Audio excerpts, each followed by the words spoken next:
ભાગવતની કથા દુર્લભ છે વાલા. આ ગાથા એવી છે જે સાંભળવા માત્રથી બીજું કઈ કરવાની જરૂર નહીં, માત્ર ખાલી બેસીને સાંભળીએ ને, જ્યાં સિદ્ધોની ગતિ ન થાય, જ્યાં સૂર્ય અને ચંદ્રની ગતિ નથી પહોંચતી ને, ત્યાં સુધી આ કથા આપણને લઈને જાય છે. ગંગા ગયા કાશી અને પ્રયાગમાં જવાથી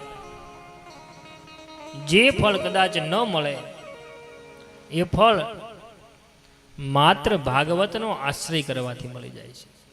ભાગવત કોઈ સામાન્ય શાસ્ત્ર નથી મારા વાલા. એક બાજુ 17 પુરાણ મૂકવામાં આવે અને એક બાજુ માત્ર ભાગવત મૂકવામાં આવે તો 17 પુરાણ કરતા પણ ભાગવતનું મૂલ્ય વધારે થાય છે. એટલા માટે કારણ કે 17 પુરાણોનો સાર ભેગો કરી અને ભાગવતની આલેખન કરવામાં આવ્યું છે. વેદમાં જે વાત છે, પુરાણમાં જે વાત છે, 6 શાસ્ત્રમાં જે વાત છે, 108 ઉપનિષદ, મુખ્ય 11 ઉપનિષદ, એમાં જે વાત છે એ જ વાત સરળ બનાવી દ્રષ્ટાંત દ્વારા, રોચક કથાઓ દ્વારા તમારી ને મારી સમક્ષ વેદ વ્યાસજીએ પ્રગટ કર્યું છે. અને પદ્મ પુરાણ તો ત્યાં સુધી લખે, એ બધા પુરાણો વાંચવાનો શો લાભ કે એક પુરાણ વાંચીએ તો બીજું પુરાણ વાંચીએ ત્યારે બંને વચ્ચે આપણને થોડો ભ્રમ થાય. દેવી પુરાણ વાંચીએ તો આપણને એમ થાય કે દેવીએ જગતનું સર્જન કર્યું. શિવ પુરાણ વાંચીએ તો એમ થાય ભગવાન શિવે સર્જન કર્યું.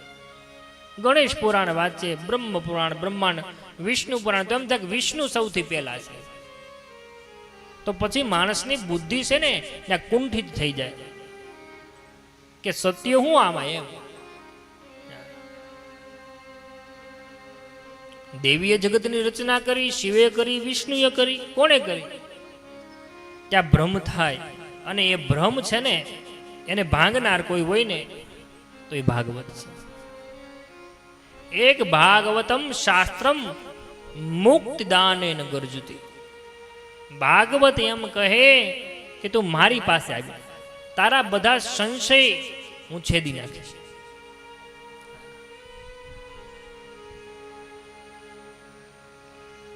સંશયનું સમાધાન ભાગવતમાં છે મારા. અને જ્યાં સુધી બે હોય ને ત્યાં સુધી શાંતિ ન હોય. હો, યાદ રાખવા, જ્યાં સુધી આપણને બે દેખાય ને ત્યાં સુધી જીવનમાં શાંતિ ન મળે. જ્યારે એક થઈ જાય ને ત્યારે શાંતિ મળે. આપણામાં એવું છે નહીં. આપણને કોક એમ કે ભાઈ માતાજીનું બહુ સારા પરચા છે તો આપણે માતાજીનો ફોટો મૂકીએ. થોડાક દી થાય કોક એમ કે ભાઈ હવે હમણાં યાર બીજા ભગવાને પરચો આપે તો એનો ફોટો લાવી.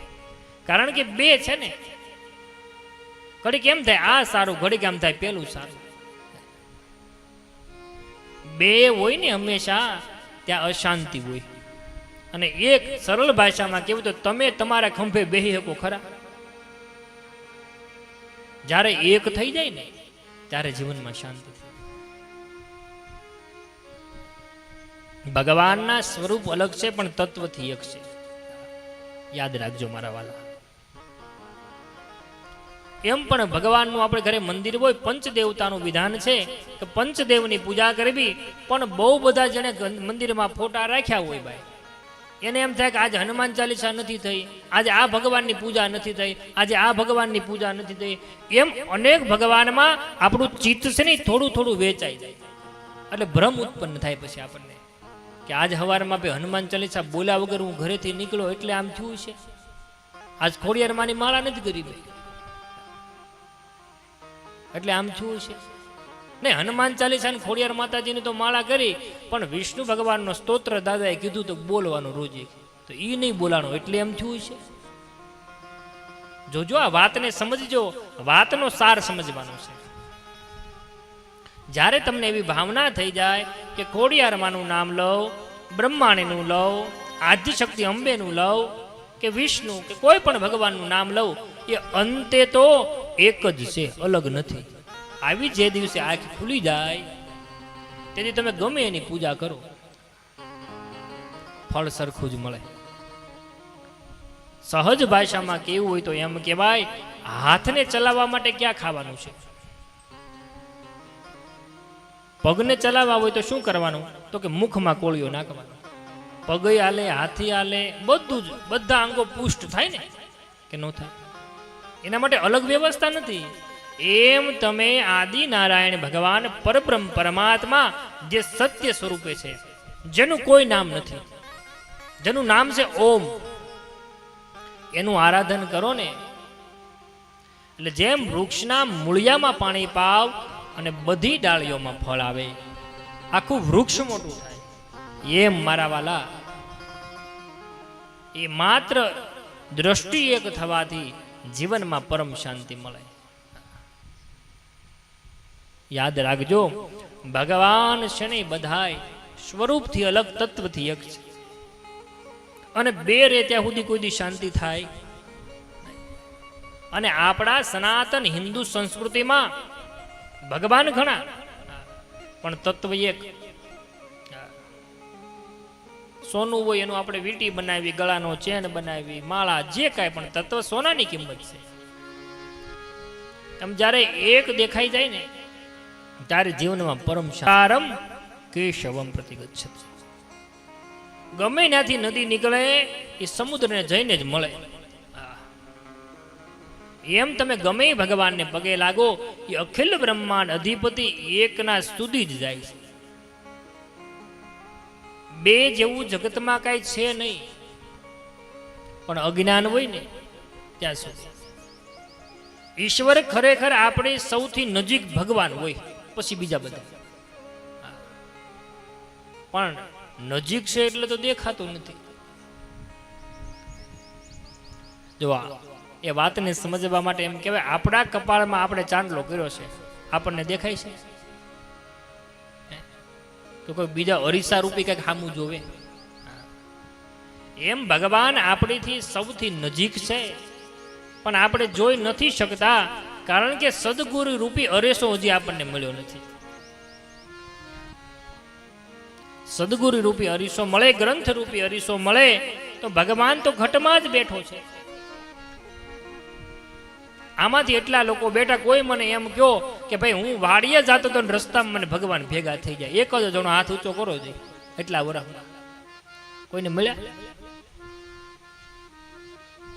એનો સહજ અર્થ એવો થાય છે, ઈશ્વર આપણી અંદર છે, બહાર નથી.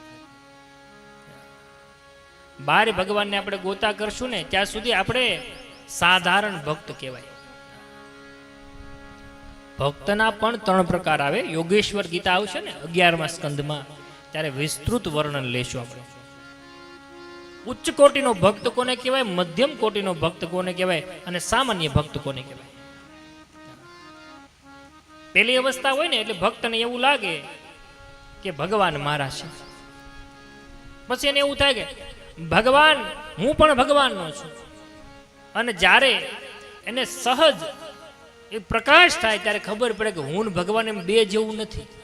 ભગવાન મારામાં જ છે, ભગવાન અંદર બેઠો છે એટલે આંખ જોવે છે, ભગવાન અંદર બેઠો છે એટલે પગ ચાલે છે, ભગવાન અંદર બેઠો છે એટલે શરીર કામ કરે છે. જે દિવસે એ ભગવાન વયો જાય ત્યારે આ શરીર છે ને એ શવ થઈ જાય છે, પડ્યું હોય નથી, હાલતું ચાલતું કાંઈ નથી.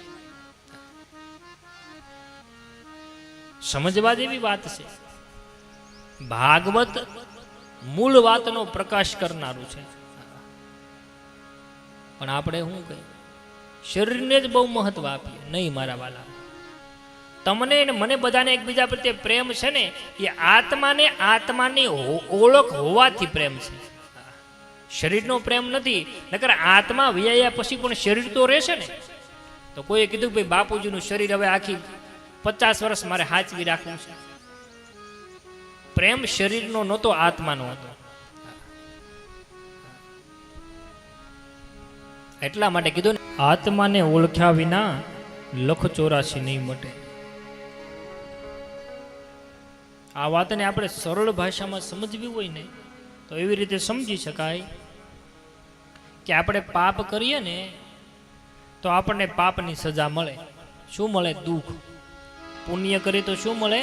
સુખ. જ્યાં સુધી આપણા જીવનમાં પાપ અને પુણ્ય આપણે કરીએ છીએ, યાદ રાખજો, આ વાત સમજવામાં થોડીક અઘરી લાગશે, કારણ કે આની પહેલા ક્યારે આપણે આવું સાંભળ્યું નહીં.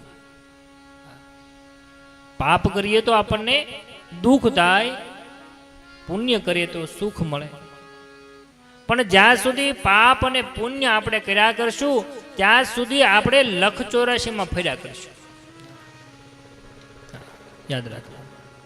જે દિવસે આપણને એવી ખબર પડી જશે કે પાપનો કરનારોય હું નથી અને પુણ્યને કરનારોય હું નથી, આ તો એની મેળે મેળે ચાલે છે, આ સ્વયં થઈ રહ્યું છે, આનો કરતા હું નથી. જે દિવસે કરતા ભાવ મટી જશે ત્યાં સુધી તમારા જીવનમાં નહીં પાપ રહે કે નહીં પુણ્ય રહે. પાપ પુણ્ય બધું મટી જાય ને પછી ભગવાનનો પ્રકાશ થાય. આપણે તો પુણ્ય હાટું તો દોટું કાઢી દીધું.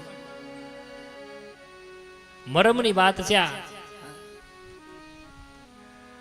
ભગવાને ગીતાજીમાં કીધું, કરતા ભાવ છૂટી જાય ને તો માણસને મુક્તિ મળે. હજી તો આપણને એમ છે કે હું કરું છું એમ,